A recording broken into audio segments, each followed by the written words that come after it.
Olá, meus caros, tudo bem? Hoje vamos falar sobre um tema de extrema relevância para quem está começando o seu negócio, o seu empreendimento. Vamos falar sobre o MEI, que é o microempreendedor individual. Vamos falar um pouco sobre a sua estrutura, suas vantagens e desvantagens e os seus riscos. Vamos lá comigo?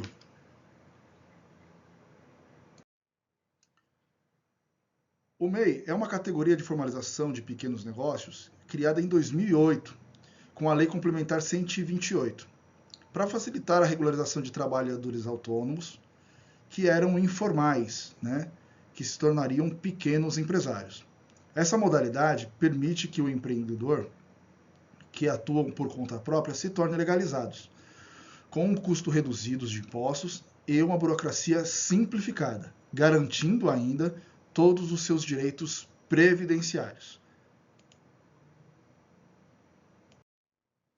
Os principais pontos do MEI é o faturamento anual de R$ 81.000, o imposto simplificado, que é o valor fixo mensal, que é uma média aí de 70 a R$ 80. O valor inclui todos os impostos diretos, IRPJ, CSL, PIS, COFINS, ICMS, ISS e ainda o INSS. Os benefícios previdenciários são os acessos à aposentadoria por idade, auxílio-doença, auxílio-maternidade, auxílio-reclusão e a pensão por morte. Isso tudo está garantido por causa do recolhimento do INSS. Esses benefícios têm alguns requisitos a ser seguidos, tá? É contribuir mensalmente, né?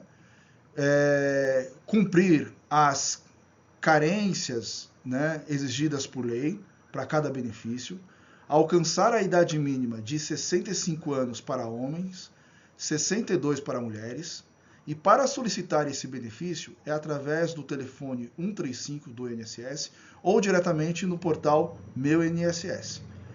Um ponto relevante aí que é o valor do benefício previdenciário, geralmente calculado com base no salário mínimo vigente. Quais atividades são permitidas para o MEI? As atividades são comércio, serviço, indústria, alimentação e arte e cultura. Isso vislumbrando exatamente a questão dos trabalhadores informais, tá? As atividades que foram excluídas desse rol, né, de atividades foram exatamente as profissões de áreas técnicas e regulamentadas, né, os profissionais de saúde, bem-estar, médicos, dentistas, fisioterapeutas, fonoaudiólogos, nutricionistas, psicólogos e veterinários, profissionais de engenharia e arquitetura, e design e urbanistas, tá?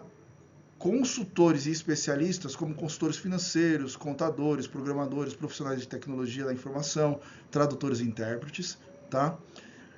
Profissões regulamentadas como advogado, economistas, publicitários e algumas atividades técnicas como pedreiro, costureiros e personal trainers, tá?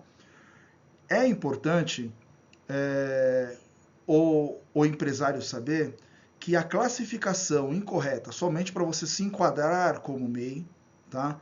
Diferente da sua atividade fim, isso pode acarretar problemas fiscalizatórios, ou seja, você ser desenquadrado do MEI, né? E ter que recolher através do regime do lucro presumido, né? Retroativamente aí a sua atividade. Então, por isso, é um ponto importante em seguir as atividades permitidas para o MEI. Perfeito? Essas atividades, muitas atividades de comércio, ou seja, de vendas de produtos, são permitidas pelo microempreendedor.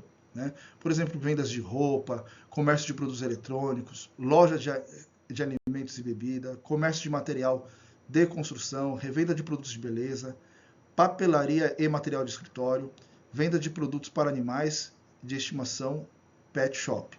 Tá?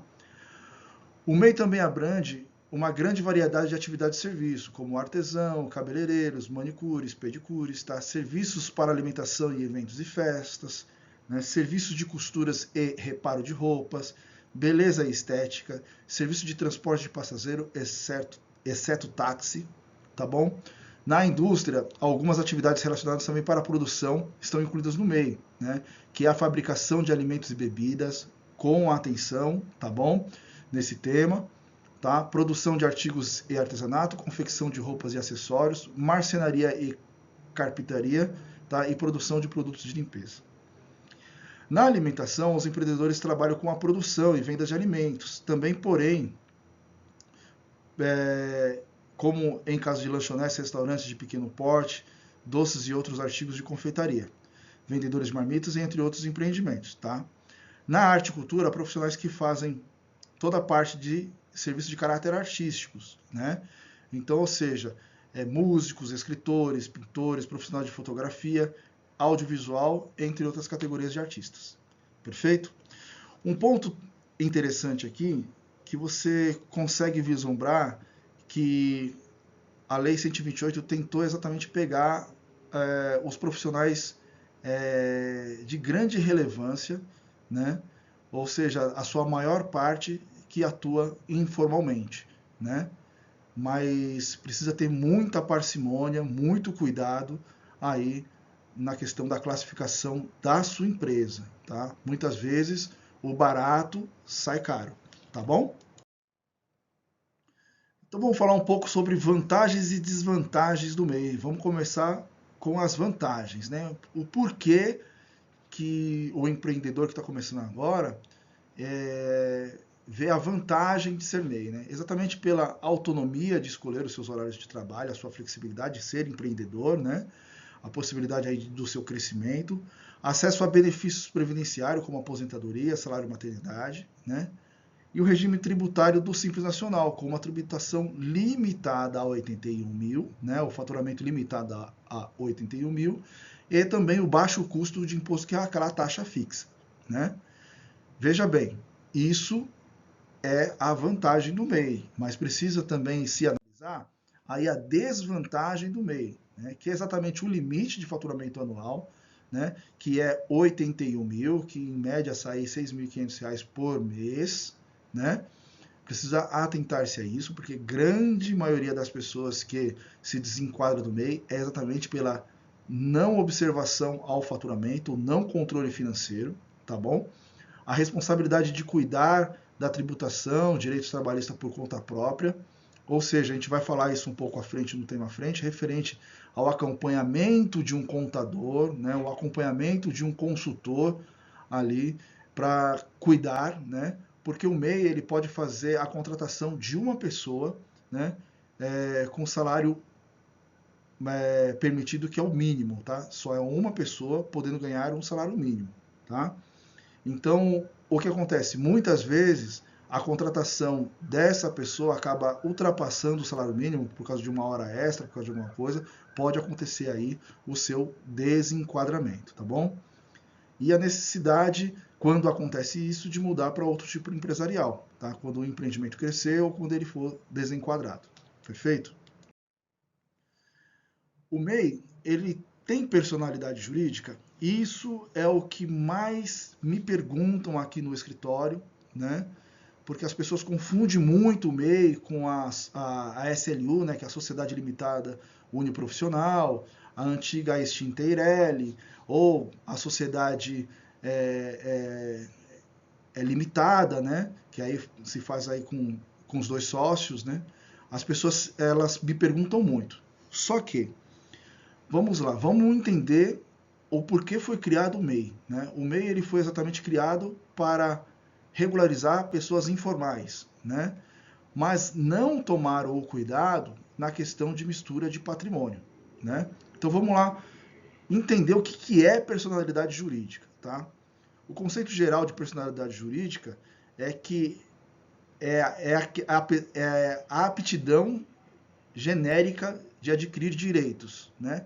E contrair obrigações, ou seja, adquire os próprios direitos decorrente à lei como um todo, sendo que separada ou dividida proporcionalmente, em razão de obrigações com seus sócios. Ou seja,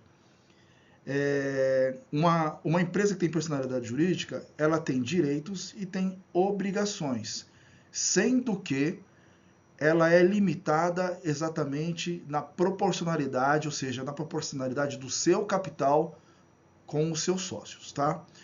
Mas, Everton, o que isso tem a ver? O MEI não tem sócio, então vamos falar sobre o MEI. O MEI, ele não tem personalidade jurídica. Portanto, a ausência de descrição patrimonial, ou seja, capital social, caso o empreendedor dessa modalidade contraia dívidas em seu CNPJ, tá? Então, o que acontece? Se ele tem dívida no seu CNPJ, tanto de impostos quanto dívidas comerciais, tá? Ele responde também com o seu patrimônio pessoal, tá? Ou vice-versa, tá bom? Então, por isso que precisa tomar muito cuidado com o MEI, tá bom? Uma pergunta também que é recorrente aqui no escritório, tá? O MEI precisa de um acompanhamento de contabilidade? De acordo com a lei complementar 128 de 2008, os empreendedores, né, necessitam dos serviços de contadores frequentemente para muitos procedimentos. Porém, na categoria de microempreendedor individual, MEI, é diferente. O contador para o MEI não é obrigatório, mas para alguns serviços podem ser necessários. Isso é o texto da lei, tá? Mas o que é na prática, tá? Se você não tomar um cuidado, né, exatamente aí com a parte administrativa do MEI, você acaba caindo exatamente no desenquadramento e muitas vezes na retroatividade da apuração dos seus impostos, né? Numa alíquota muito mais cara que seria os 16,33, podendo chegar até 19%, tá bom? Então, o empresário precisa ter o acompanhamento do contador, né? Muitas vezes a orientação na questão financeira, muitas vezes na orientação da contratação, né? No processamento dessa folha de pagamento, que é enviar as informações ali para o e-social, né? Para a própria Receita. Então você vê que essa lei complementar, ela na verdade, ela ilude o empreendedor que já não tem a informação para exatamente ele se desenquadrar, né? Ou de alguma forma ele ser lesado com isso, né? Então eu sempre afirmo aqui dentro do escritório que o MEI ele não dá tanto trabalho quanto uma empresa de lucro presumido, do lucro real, entretanto ele precisa desse acompanhamento, né? Na verdade, tem alguns MEIs até aqui no escritório que dão mais trabalho do que uma empresa de lucro real, né? Mas precisa de uma atenção sim do contador. Mas vamos falar sobre um assunto que ele desmistifica 100% essa lei complementar, tá? Vamos falar sobre distribuição de lucro? Sabemos que o limite de faturamento do MEI é 81 mil, perfeito? As pessoas costumam colocar na sua declaração de imposto de renda que recebeu distribuição do MEI de 81 mil reais, tá? Isso não pode. Você sabia disso? Por quê? Em tese, o MEI ele só pode distribuir de lucro, ou seja, o valor que é retirado da pessoa jurídica e passado ali para o sócio, no limite de 8% da receita bruta anual, se for comércio, indústria, empresa de transporte de carga, 16% da receita bruta de transporte de passageiros e 32% da receita bruta para serviços em gerais. Ou seja, fugindo dessa regra, não há possibilidade da Receita Federal solicitar uma averiguação.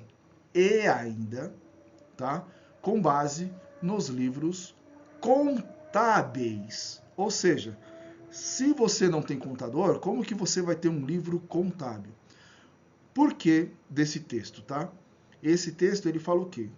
Você pode, dentro desse percentual, distribuir lucro do MEI, Fora disso, se você coloca lá que você distribuiu fora isso aí, você precisa demonstrar contabilidade regular. Então, em resumo, você precisa de contador. Perfeito? E aí eu vou um pouquinho mais além. Eu vou aqui falar um pouquinho sobre a transformação do MEI em microempresa ou empresa de pequeno porte. Perfeito? O MEI, como ele não tem personalidade jurídica, né, ele somente é um número para a Receita te identificar, né? Quando você faz o desenquadramento, você precisa passar por uma transformação societária. Essa transformação societária vai em alguns passos ou processos, né? Primeiramente, você precisa fazer o desenquadramento na junta comercial. Depois de fazer o desenquadramento na junta comercial, você vai fazer o enquadramento como microempresa ou empresa de pequeno porte.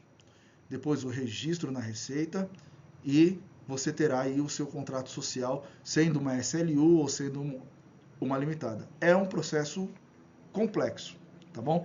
É muito mais fácil você abrir um CNPJ novo, né, do que você fazer esse processo de transformação. Mas nós aqui da AM Consultoria fazemos sim esse serviço, perfeito?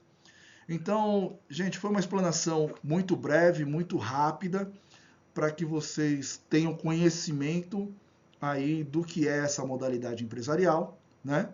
Eu agradeço imensamente aí a sua audiência, o seu acompanhamento nesse tema tão importante, tá? E coloco à disposição os meus contatos em tela, caso você tenha alguma dúvida, tá bom? Quem mata a dúvida, mata o erro. Quem estuda não erra, quem pergunta não erra. Então pode entrar em contato conosco, tá? Você, empresário, não hesite em qualquer dúvida, pode entrar em contato conosco, que nós estamos aqui para te responder com a nossa equipe especialista. Gratidão, eu agradeço imensamente a vocês. Forte abraço, tchau, tchau.